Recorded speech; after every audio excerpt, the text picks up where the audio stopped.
ಯೇಸು ಕ್ರಿಸ್ತರ ಜನ್ಮ ಸಂದೇಶವನ್ನ ಸಾರುವ ಗೋದಲಿಯನ್ನ ಕ್ರಿಸ್ಮಸ್ ಹಬ್ಬದ ಪ್ರಯುಕ್ತ ಬಂಟ್ವಾಳ ತಾಲೂಕಿನ ಮೊಣಂಕಾಪು ಇನ್ಫೆಂಟ್ ಜೀಸಸ್ ಚರ್ಚ್ ಆವರಣದಲ್ಲಿ ಆಕರ್ಷಕವಾಗಿ ನಿರ್ಮಿಸಲಾಗಿದ್ದು ಎಲ್ಲರ ಗಮನ ಸೆಳೆಯುತ್ತಿದೆ.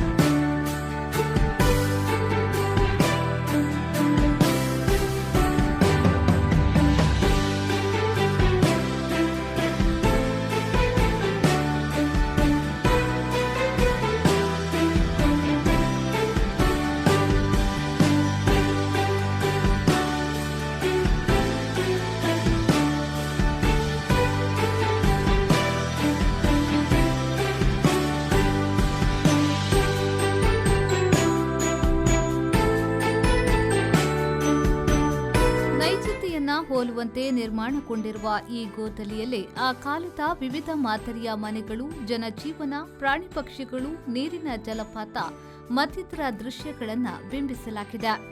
ಯೇಸು ಕ್ರಿಸ್ತರ ಸಂದೇಶಗಳು ಅಲ್ಲಲ್ಲಿ ಗಮನ ಸೆಳೆಯುತ್ತಿದೆ. ಚರ್ಚ್ ಗುರಿಕಾರರಾದ ಡೋಲ್ಫಿ ಡಿಕ್ರೋಸ್ ಮುಂದಾಳತ್ವದಲ್ಲಿ ಈ ಗೋದಲಿ ನಿರ್ಮಾಣಗೊಂಡಿದೆ. ಈ ಸಂದರ್ಭದಲ್ಲಿ ಚರ್ಚಿನ ಧರ್ಮಗುರುಗಳಾದ ವಂದನೀಯ ಫಾದರ್ ವಿಕ್ಟರ್ ಡಿಸೋಸಾ ವಿ4 ನ್ಯೂಸ್ನೊಂದಿಗೆ ಮಾತನಾಡಿ, ದೇವರು ಮಾನವ ರೂಪದಲ್ಲಿ ಜನಿಸಿದ ಕ್ರಿಸ್ಮಸ್ ಹಬ್ಬದ ಪ್ರಯುಕ್ತ ಗೋದಲಿಯನ್ನ ನಿರ್ಮಿಸಲಾಗಿದೆ. ಯೇಸು ಕ್ರಿಸ್ತರು ತೋರಿದ ಶಾಂತಿ ಮತ್ತು ಪ್ರೀತಿ ಎಲ್ಲ ಮಾನವರಿಗೂ ಬೇಕಾಗಿದೆ ಎನ್ನುವ ಸಂದೇಶವನ್ನ ಕ್ರಿಸ್ಮಸ್ ಹಬ್ಬ ನೀಡುತ್ತದೆ ಎಂದು ಹೇಳಿದರು. ಇಂದು ನಮಗೆಲ್ಲರಿಗೂ ಸಂತೋಷದ ದಿನವಾದ ಕ್ರಿಸ್ಮಸ್ ಹಬ್ಬವಾಗಿದೆ. ಕ್ರಿಸ್ಮಸ್ ಹಬ್ಬ ಎಂದರೆ ಯೇಸು ಪುಟ್ಟ ಬಾಲಕನಾಗಿ ಗೋದಲಿಯಲ್ಲಿ ಜನಿಸಿದ್ದು 2025 ವರ್ಷಗಳ ಹಿಂದೆ ದೇವರು ಮಾನವನಾಗಿ ಈ ಭೂಲೋಕಕ್ಕೆ ಬಂದ ಒಂದು ದೊಡ್ಡ ಹಬ್ಬ. ಈ ಸಂದರ್ಭದಲ್ಲಿ ಮನೆ ಮನೆಗಳಲ್ಲಿ ಗೋದಲಿಯನ್ನು ತಯಾರಿಸ್ತಾರೆ. ಗೋದಲಿ ಎಂದರೆ ದನದ ಕೊಟ್ಟಿಗೆ ಎಂದು ಹೇಳ್ಬೋದು. ಯೇಸು ಜನಿಸುವಾಗ ಅವರಿಗೆ ಎಲ್ಲಿಯೂ ಜನನಕ್ಕೆ ಸ್ಥಳ ಸಿಗಲಿಲ್ಲ. ಆ ಸಮಯದಲ್ಲಿ ಅವರಿಗೆ ಅಲ್ಲಿ ಇದ್ದ ಒಂದು ಕೊಟ್ಟಿಗೆ ಎಂದು ಹೇಳ್ತೇವೆ, ದನಕರುಗಳ ಕೊಟ್ಟಿಗೆಯಲ್ಲಿ ಅವರಿಗೆ ಅಲ್ಲಿ ಜನನವಾಯಿತು. ಇದೊಂದು ಘಟನೆಯನ್ನು ದೃಶ್ಯ ರೂಪದಲ್ಲಿ ತೋರಿಸಲು ಈ ಒಂದು ಗೋದಲಿಯನ್ನು ಮಾಡುತ್ತಾರೆ.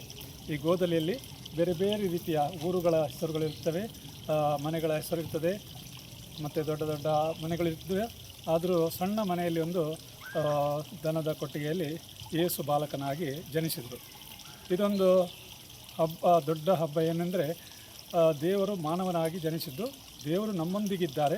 ದೇವರು ನಮ್ಮನ್ನು ಪ್ರೀತಿಸುತ್ತಾರೆ. ಮಾನವರನ್ನು ಎಲ್ಲರನ್ನು ಪ್ರೀತಿಸ್ತಾರೆ. ಈ ಪ್ರೀತಿಯ ಸಂಕೇತವಾಗಿ ಯೇಸುವಿನ ಜನನವಾಗಿದೆ.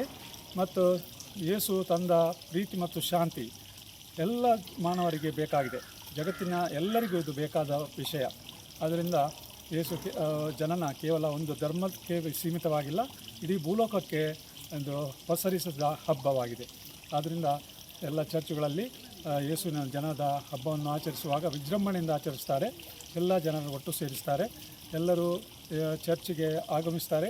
ಪೂಜೆಗಳಿರ್ತವೆ ಮತ್ತು ದೇವಾಲಯಗಳನ್ನು, ಚರ್ಚ್ಗಳನ್ನು ವಿದ್ಯುತ್ ದೀಪಗಳಿಂದ ಅಲಂಕರಿಸ್ತಾರೆ. ಆದ್ದರಿಂದ ಇದೊಂದು ಜನರೆಲ್ಲ ಒಟ್ಟುಗೂಡುವ ಒಂದು ಸಂತೋಷದ ಹಬ್ಬ. ಈ ಹಬ್ಬವನ್ನು ಇತರರೊಡನೆ ಹಂಚಿಕೊಳ್ತಾರೆ. ಹ್ಯಾಪಿ ಕ್ರಿಸ್ಮಸ್, ಮೆರಿ ಕ್ರಿಸ್ಮಸ್ ಎಂದು ಹೇಳ್ತಾರೆ.